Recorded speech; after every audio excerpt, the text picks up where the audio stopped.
Saber da Nova Era apresenta audiolivro Elucidações do Além. Obra psicografada por Hercílio Mais. Pelo Espírito Ramatiz. Ajude nosso canal a crescer. Deixe seu like. Inscreva-se. Ative o sininho e compartilhe com seus amigos que, como você, também estão na busca do saber da nova era. Capítulo 6. Aspectos singulares das sessões mediúnicas. Pergunta: as sessões espíritas que realizamos na Terra são sempre assistidas pelos espíritos bons? Indubitavelmente a presença e a assistência dos bons espíritos nas sessões espíritas dependem muitíssimo das intenções e dos objetivos das pessoas que se propõem ao intercâmbio com o mundo invisível. Mas, também, é certo que todas as criaturas já vivem acompanhadas pelas almas que lhes são afins a todos os seus atos e pensamentos. Assim, os homens regrados e generosos também simpatizam e atraem as boas companhias do lado de cá, cujas almas, quando em vida física, já viviam afastadas das paixões degradantes e dos vícios perniciosos. No entanto, os maldosos, corruptos ou viciados, transformam-se em focos de atração dos espíritos gozadores, maquiavélicos e mal intencionados. Deste modo, quando as pessoas reúnem-se em torno da mesa espírita ou mesmo no terreiro para o intercâmbio com o mundo oculto, elas já definem, de antemão, quais serão as entidades ou os companheiros espirituais que lhes farão companhias nos labores mediúnicos. Em verdade, durante a sessão mediúnica os encarnados ouvem diretamente as opiniões, sugestões e roteiros que, em geral, já recebem pela via intuitiva e são inspirados através da mente ou do coração durante a vida cotidiana. Em consequência, não é a mesa nem o terreiro que fundamentam o tipo da presença espiritual ou da comunicação das almas desencarnadas, mas sim a própria conduta e os hábitos dos seus componentes é que asseguram a qualidade dos espíritos presentes. Pergunta: é verdade que nas sessões espíritas, as cadeiras que ficam vazias costumam ser ocupadas por espíritos desencarnados como assistentes interessados nos trabalhos? Nas ditas sessões, o público invisível, às vezes é numeroso, comparecendo, especialmente, os espíritos que buscam lenitivo e consolo moral para seus sofrimentos. Porém, quando o ambiente não corresponde a objetivos superiores, também se apresentam entidades turbulentas interessadas em perturbar os trabalhos. Pergunta: a sessão espírita benfeitora, destinada à assistência e doutrinação dos sofredores, é realmente protegida por uma equipe ou guarda de segurança espiritual, conforme asseveram os entendidos? A sessão de boa envergadura moral é protegida contra a invasão de espíritos desordeiros e proibida mesmo àqueles que não foram indicados para assistirem ao trabalho da noite. Nas vias de acesso ao recinto onde ela se efetua, os mentores distribuem guardas que impedem o ingresso a qualquer espírito de más intenções. Essa guarda também pode ser constituída pelos nossos irmãos silvícolas, obedientes e serviçais, que a serviço do bem, formam cordões de isolamento em torno do local. Deste modo, as entidades de má fé ou agressivas, postas-se à distância, evitando-se, assim, a projeção dos seus pensamentos maldosos ou fluidos magnéticos que perturbem a harmonia da sessão. Pergunta: por que os doutrinadores, nessas sessões, costumam recomendar aos presentes que se concentrem bem a fim de fortalecer a corrente? Que devemos entender por essa tão propalada corrente? É porque a segurança e eficiência dos trabalhos mediúnicos dependem essencialmente da harmonia e firmeza espiritual dos assistentes. O homem irradia certas forças benfeitoras ou nocivas segundo o grau do seu caráter e a natureza da sua pose mental. Assim, qualquer debilidade na faixa vibratória, devida ao mal pensar ou mal sentir, de alguns, é bastante para afetar o ambiente espiritual da reunião. Além disso, assim como há pessoas cuja presença influencia beneficamente o ambiente, há outras que lhes são nocivas. Isto depende da aura magnética de cada um. Enquanto a crueldade, os instintos agressivos e a sensualidade de Nero, Calígula, Gengis Khan ou Torquemada deprimiam e intoxicavam o recinto onde eles estivessem, já, em sentido oposto, os que se aproximavam do amoroso Jesus sentiam-se contagiados por elevadas e sublimes emoções de alegria, bondade e encantamento espiritual.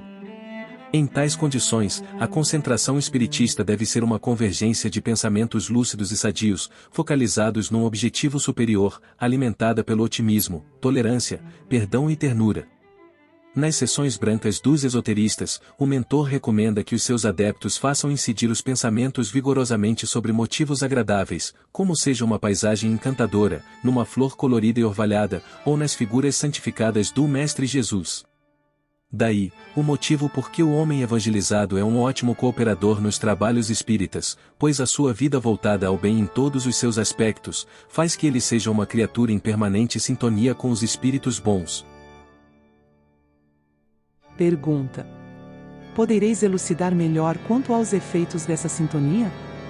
É evidente que se vos puserdes a pensar, na caça, na pesca, em palhoças ou cocares, em breve atraireis para junto de vós os espíritos sintonizados a tal faixa vibratória, ou seja os indígenas, caboclos, caçadores primitivos e infantis.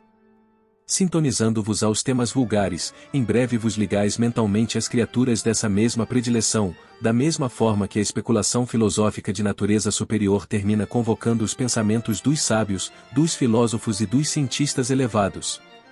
A evocação das cenas lúbricas ateia desejos torpes e vos afina a mesma faixa vibratória em que vivem as pessoas acostumadas a esses hábitos lascivos. Nestes casos, distanciai-vos imediatamente dos vossos guias espirituais, pois vivendo em diapasão muito elevado, eles não podem interferir a vosso favor, assim como o raio do sol não consegue penetrar no vaso de barro. Pergunta: a maioria dos espíritas assegura que há grande interesse dos espíritos malfeitores desencarnados em acabarem com as sessões espíritas mediúnicas, a fim de enfraquecer a obra do espiritismo. Isso é verdade? Os centros espíritas podem falir ou ser desmanchados pelos seus próprios componentes vivos, sem mesmo haver interferência dos mortos, pois a vaidade, a obstinação, o amor próprio, a ignorância, o ciúme ou a rivalidade entre os dirigentes e médiuns também liquidam as agremiações invigilantes. Nos centros espíritas ou terreiros desavisados da realidade espiritual, é muito comum o conflito personalístico e a competição entre os seus próprios componentes, onde os neófitos tentam superar os velhos, ou estes petrificam-se de maneira teimosa em suas ideias e empreendimentos conservadores. Os candidatos a médiuns, em geral, procuram suplantar em suas comunicações tíbias a conceituação lisonjeira dos veteranos tarimbados no intercâmbio com o além. Assim, alguns dos novos, em sua pressa e afoiteza de sobrepujar os demais, carregam as maiores tolices e incongruências para a seara espírita, à guisa de importantes revelações do além-túmulo, sob o nome de algum falecido de alto gabarito no mundo terreno. Essa preocupação ingênua de impressionar o público e o rebuscamento de um palavreado altiloquente, coisa muito comum entre os médios neófitos, às vezes dá margem para que os espíritos mistificadores aproveitem-se para comunicar futilidades e distorções doutrinárias, no sentido de confundir e abastardar a própria filosofia espírita. Aliás, os médios fascinados pelos maus espíritos são sempre os últimos a identificarem sua situação ridícula e as circunstâncias censuráveis com que se expõem aos demais companheiros.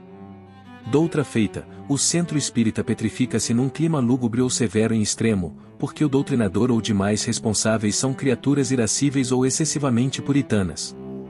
Escovados pela própria experiência, identificam a malícia no mais sadio humorismo e apontam o pecado no menor descuido do próximo.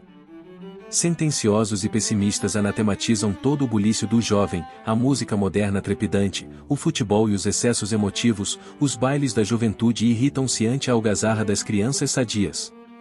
Em sua implicância, predispõe no centro espírita o ambiente de constrangimento, preocupações e temor entre os seus componentes, cerceando-lhes todas as iniciativas e labores que ajustam a doutrina às novas descobertas e aos esforços espiritualistas dos demais.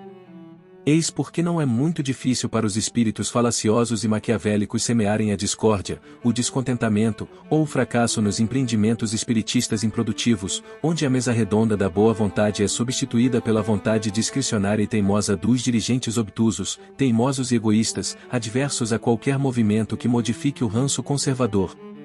Deste modo prestam um desserviço à doutrina esclarecedora de Kardec, produzindo um antifraternismo que além de cercear o progresso, frutifica o desânimo, e afasta os entusiastas e os idealistas. Pergunta: Mas não é verdade que certos espíritos desencarnados pretendem liquidar com as reuniões mediúnicas e os centros espíritas porque isso lhes enfraquece suas empreitadas diabólicas?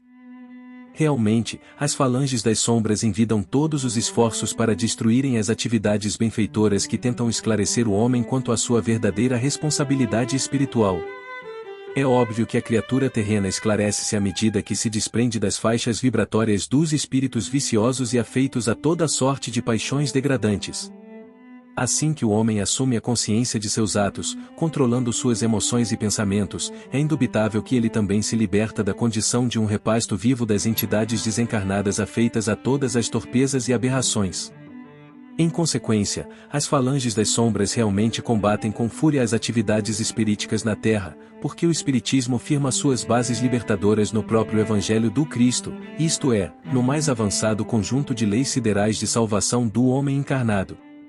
Os adeptos ou crentes nas religiões dogmáticas do mundo, em geral, buscam nos seus templos ortodoxos os sedativos que lhes afrouxam a musculatura espiritual. Atentos às palavras do pastor, do sacerdote ou líder evangélico. Hipnotizados às rezas e aos cânticos coletivos, tais fiéis retornam aos seus lares vivendo a sensação eufórica de que se libertaram de suas mazelas e pecados da vida cotidiana.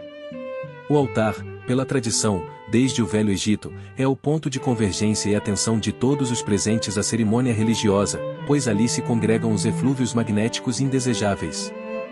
Por isso, na antiguidade, os altares eram construídos do melhor cedro, árvore conhecida como um dos melhores campos vegetais condutores de eletricidade, servia proveitosamente para o melhor êxito da magia religiosa da época. A suntuosidade, o exotismo ou a disciplina exigida nas reuniões e cerimônias das igrejas católicas, templos protestantes e casas reformistas ajudam os adeptos a retornarem para seus lares, certos da limpeza dos seus pecados. Não importa se os outros novos pecados serão cometidos na próxima semana, pois o refúgio de suas mazelas e dos seus equívocos lhes estenderá os braços, no domingo vindouro, mediante a prédica do pastor sentencioso ou do sacerdote que os absolve novamente. No entanto, os espíritas aprendem, já de início, que nenhuma cerimônia, sacerdote ou compostura religiosa os salvará dos pecados cometidos, e que só a reforma íntima, a modificação da conduta e o espírito regrado lhes proporcionará melhor futuro. Os seus pecados são os efeitos de suas mazelas, sandices e crueldades do passado, a sua redenção não se fará dentro de um templo luxuoso, aos pés de um sacerdote, mas pela libertação decisiva das paixões e dos vícios humanos, ou seja, destruindo em si mesmos o terreno mórbido pecaminoso, que os liga às esferas ocultas das entidades malfeitoras. Em consequência, o movimento espírita é mais perseguido e odiado pelos mentores das trevas porque os seus adeptos não sublimam seus pecados semana após semana, sob a agradável impressão de transferirem-nos para o sacerdote ou pastor, que depois há de acertar-se com Jesus ou com Deus. Um centro espírita funcionando à base do Evangelho do Cristo é um reduto salvacionista, onde os seus frequentadores imunizam-se contra as investidas dos planos inferiores. Ali, os seus participantes recebem estímulos energéticos para ajustarem-se à vida superior e porem-se a salvo das investidas das sombras. O ensinamento não é feito à base de obrigações religiosas, mas principalmente sob o esquema do dever e da responsabilidade pessoal. Enquanto as religiões dogmáticas frenam as paixões dos seus fiéis, confundindo a solução do problema pecaminoso com o seu temporário impedimento, o Espiritismo ensina e requer uma libertação consciente, lenta e demorada, se for preciso, mas definitiva. A vida atual é a revelação positiva do negativo da existência finda, o sofrimento humano é a retificação do desvio antiangélico. Não há injustiça nem privilégio, a cada um, segundo suas obras. É resolução pessoal, individual e intransferível a qualquer sacerdote ou pastor. Deste modo, a doutrina espírita é realmente um estorvo para as intenções maquiavélicas dos maus espíritos e interessa-lhes minar as bases sadias que ensinam o homem a libertar-se das paixões e dos vícios num esforço particular e definitivo. No entanto, um centro espírita só se desmancha, realmente, quando os destruidores do além-túmulo podem infiltrar-se no seu seio através das paixões e das impertinências dos seus próprios componentes. Eles então exploram a vaidade, o ciúme, a rivalidade e o amor próprio de todos, até levá-los ao atrito, à separação e ao estagnamento doutrinário. Pergunta: Há fundamento na explicação de que certos centros espíritas ou terreiros são protegidos pelos espíritos trevosos? Pois se os espíritos das sombras perseguem e tentam aniquilar os centros espíritas onde prevalece o Evangelho do Cristo, é óbvio que eles prestam seu apoio e incentivam todos os esforços, reuniões e agremiações espiríticas ou de umbanda, onde os conceitos possam ser deformados e ridicularizados. Deste modo, os mentores do astral inferior recomendam aos seus tutelados que assistam os trabalhos mediúnicos de baixo nível moral, onde a tolice, o ridículo, a vaidade e o interesse mercenário constituem um verdadeiro desserviço à linhagem iniciática do espiritismo. Acresce, ainda, que muitas criaturas adulteram as funções da mediunidade, entregando-se a trabalhos anímicos de umbanda, semeando sandices e truncando a realidade espiritual, à guisa de um serviço mediúnico superior. As comunidades do astral inferior fazem o seu estacionamento nos centros espíritas e terreiros nos quais só domine a ansiedade do fenômeno espetacular, em vez da autorredenção. Ali, estiola-se o espírito de iniciativa, desvirtua-se o discernimento espiritual e cresce o descuido para com a responsabilidade espiritual do ser. Pergunta. Em geral, os espíritas atribuem aos sacerdotes católicos desencarnados a primazia de desmanchar os centros ou reuniões espiríticas. Isso tem fundamento? Não há dúvida de que existe do lado de cá, um grande movimento sustentado pelo clero romano, no sentido de tolher as atividades do espiritismo.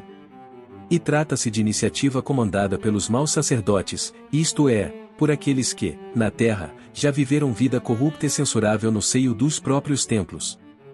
Foram homens que, em vez de cumprir com dignidade os propósitos assumidos para com a Igreja Católica, só buscaram no mundo os gozos e os benefícios ilícitos protegendo-se pela santidade das vestes sacerdotais. Quando encarnados, foram prejuízos vivos contra a própria comunidade a que pertenceram, porquanto desmentiam o trabalho santificado e útil das almas excelsas que cumpriam seus votos religiosos sob a inspiração do Cristo.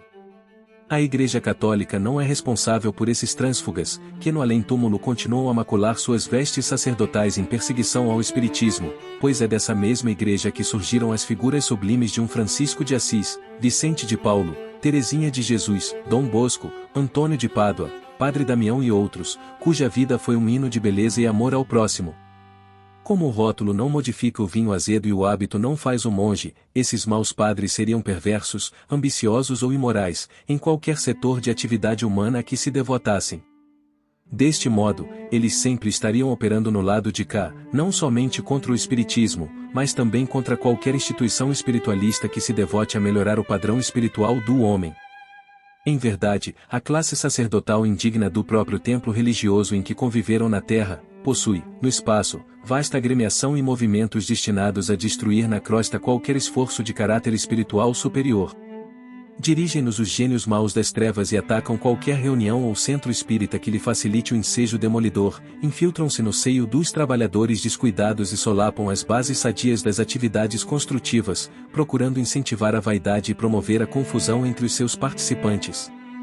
Quando logram comandar algum organismo mediúnico menos vigilante, destacam-se pelas comunicações pomposas e pela verborragia oca, apresentando-se com o nome de homens famosos ou de criaturas já santificadas.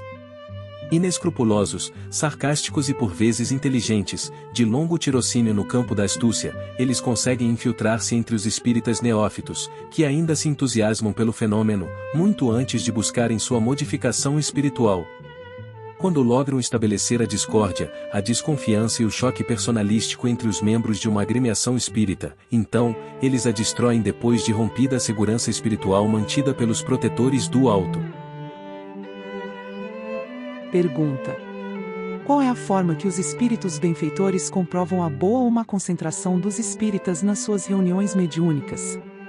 Porventura os pensamentos se fotografam, no ar, em torno dos mesmos? As criaturas humanas emitem raios de luzes tão intensos ou débeis conforme lhes seja a natureza dos pensamentos e dos sentimentos. Durante as palestras cujo assunto é inferior, fecenino ou agressivo, as auras dos homens tingem-se de cores escuras, que vão desde o vermelho sanguíneo, o verde ardósia, o cinzento oleoso até o preto depressivo. No entanto, se o assunto em foco é de ordem elevada, no qual se conjugam os princípios elevados do espírito, então fulguram as cintilações luminosas dos seus autores e atraem para junto deles entidades que procuram o contato humano no sentido de ampliar o serviço do Cristo no orbe terráqueo. Em consequência, as pessoas que se reúnem em torno de uma mesa espírita com o objetivo de efetuar um trabalho mediúnico, espargem suas luzes conforme seja o seu caráter espiritual, porquanto o volume de sua luminosidade corresponde exatamente ao grau de sua natureza psíquica. A conexão de luzes que se faz entre as irradiações das auras de todos os participantes também compõe uma aura de força ou de segurança espiritual, baseada no grau e na capacidade espiritual de concentração. Enquanto se estabelece uma corrente de força impregnada de elementos vitais e magnéticos dos presentes, que em seguida casam-se aos fluidos dos espíritos desencarnados, produz-se a emanação terapêutica, que beneficia, suaviza e mitiga o sofrimento dos próprios espíritos sofredores, ali presentes. É evidente que as pessoas corruptas, de mal viver e vítimas das paixões escabrosas não conseguem manter o tônus vital necessário para sustentar uma concentração de boa estabilidade mediúnica. Em tal caso, as comunicações dos espíritos não se efetuam com a devida exatidão, mas deixam dúvidas e desconfianças, tanto pelo excesso de animismo dos médiuns, como em face do nível espiritual de quem as efetua. Pergunta: os médiuns que trabalham em reuniões espíritas de bom quilate espiritual são atendidos ou fortalecidos antes das mesmas, pelos seus protetores a fim de cumprirem um serviço útil e proveitoso? Ou não há necessidade de qualquer assistência espiritual para as suas tarefas mediúnicas? É evidente que o médium não é apenas uma peça viva mecânica, que deve funcionar inconscientemente durante o seu trabalho de intercâmbio conosco. Acima de tudo, ele é espírito imortal e senhor da bagagem pregressa que incorporou em vidas anteriores. Tratando-se de criatura de responsabilidade pessoal definida na existência cotidiana, ele também é obrigado a manter o seu lar e cumprir os deveres sociais para com as demais criaturas do mundo físico.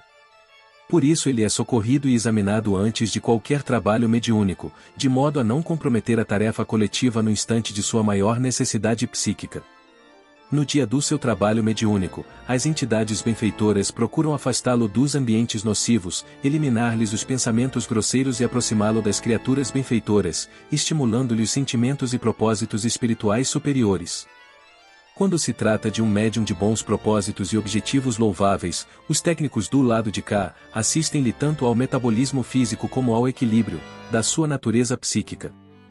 O seu sistema nervoso recebe o controle médico do espaço, a fim de funcionar a contento durante a comunicação com o além. O sistema glandular é examinado e estimulado na produção de hormônios capazes de compensarem o gasto de energias psicofísicas durante a tarefa mediúnica. Aliás, cada célula do homem é um organismo à parte, que exige certo combustível para funcionar a contento. No campo físico pode isso ser compensado com o magnetismo, mas no campo espiritual só o amor é o alimento eletivo das células da alma. Pergunta: como é que o guia executa a sua tarefa no momento de comunicar os seus pensamentos? Ele interpenetra a organização física do médium ou só lhe movimenta os centros nervosos no sentido de cumprir a sua missão espiritual junto aos encarnados? Em geral, o espírito comunicante senta-se junto ao médium, enlaça-o com o braço esquerdo e com o direito cobre-lhe o cérebro acionando-lhe o campo da memória perispiritual, a fim de lograr maior acervo e recursos na tradução dos seus pensamentos. Sem dúvida, ele tudo faz para evitar as imersões do subconsciente do médium, pois deste modo, a sua mensagem ficaria algo truncada ou perturbada nos momentos de maior ressalte espiritual. Aliás, o espírito comunicante procura sintonizar a sua luz mental irradiada da epífise perispiritual, com a luz mental que também aflora da epífise física do médium. Ele procura efetuar uma combinação, a mais lúcida possível ou homogênea, a fim de facilitar ao médium transmitir com suas próprias palavras as ideias que ventila no contato perispiritual. No caso da psicografia, o plexo braquial do médium é o ponto visado pelo espírito comunicante, pois quanto mais ele puder agir livremente por esse centro nervoso, mais lúcida e nítida também é a sua mensagem espiritual psicografada. Pergunta: há muitos espíritos que desejam comunicar-se em cada sessão mediúnica, ou os médiuns podem ficar inativos por falta de comunicantes desencarnados?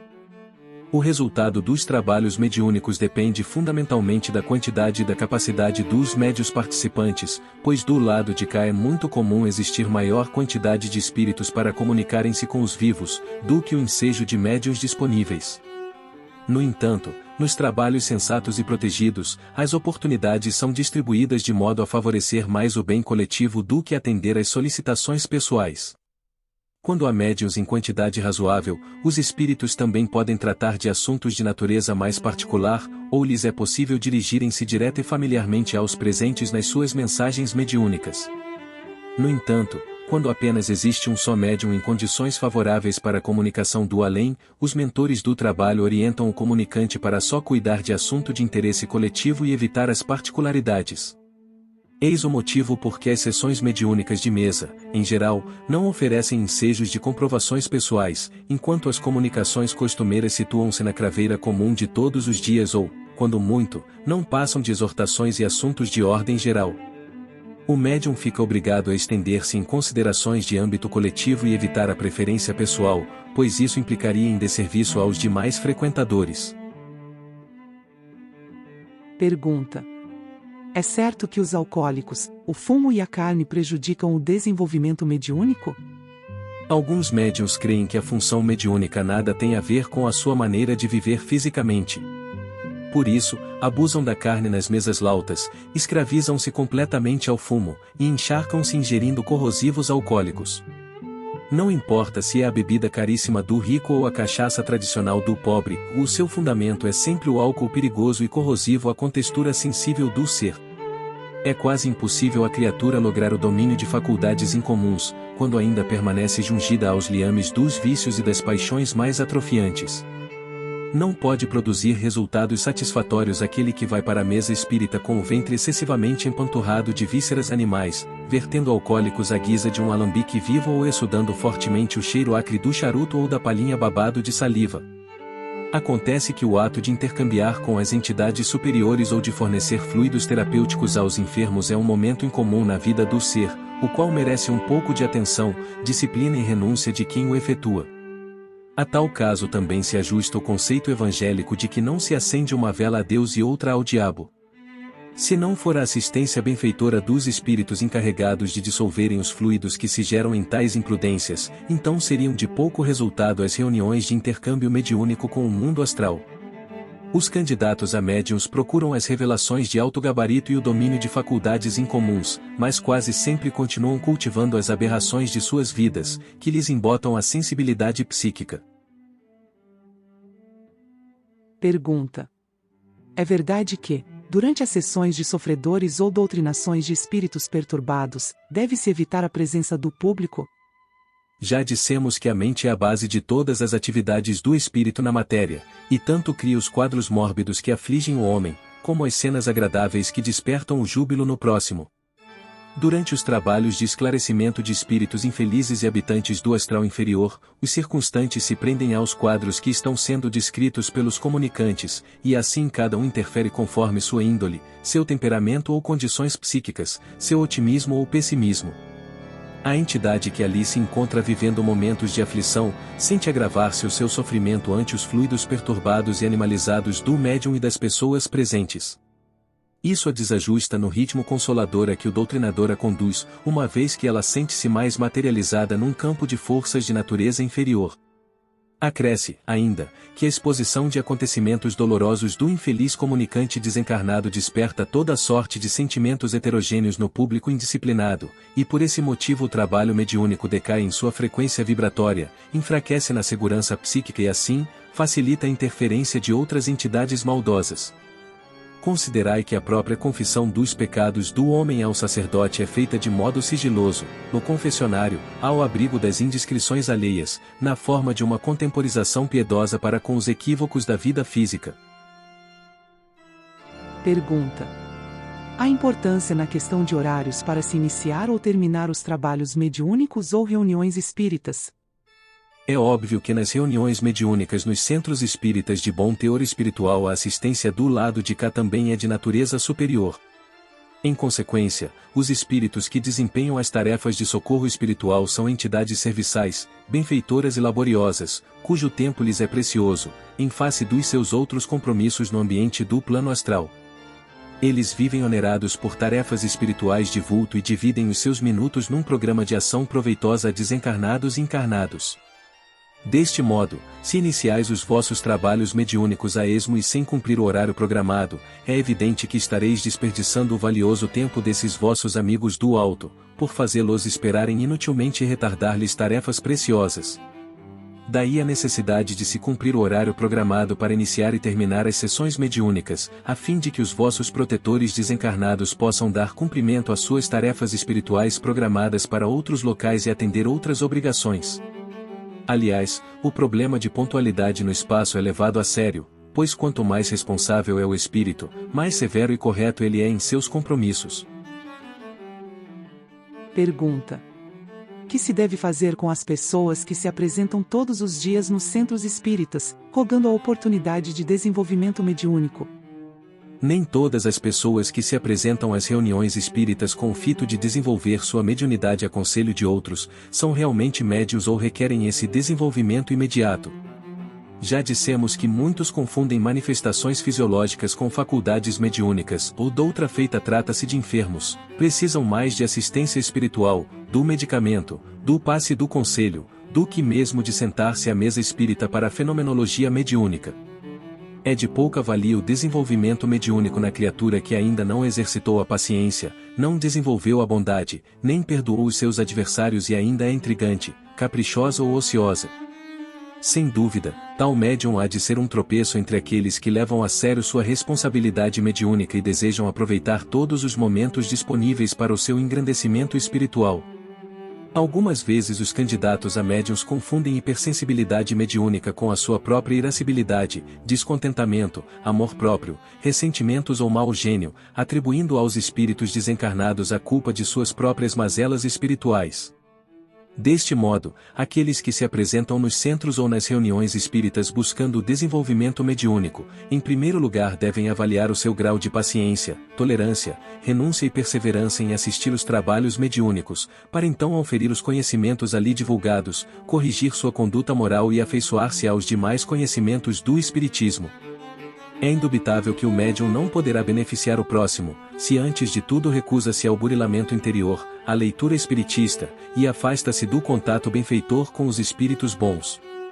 Os passes magnéticos, as vibrações amorosas dos espíritos guias e as relações incessantes com os componentes dos grupos espiritistas sempre ajudam o candidato a médium a recuperar-se das perturbações espirituais e assim sentar-se à mesa espírita para o devido desenvolvimento mediúnico.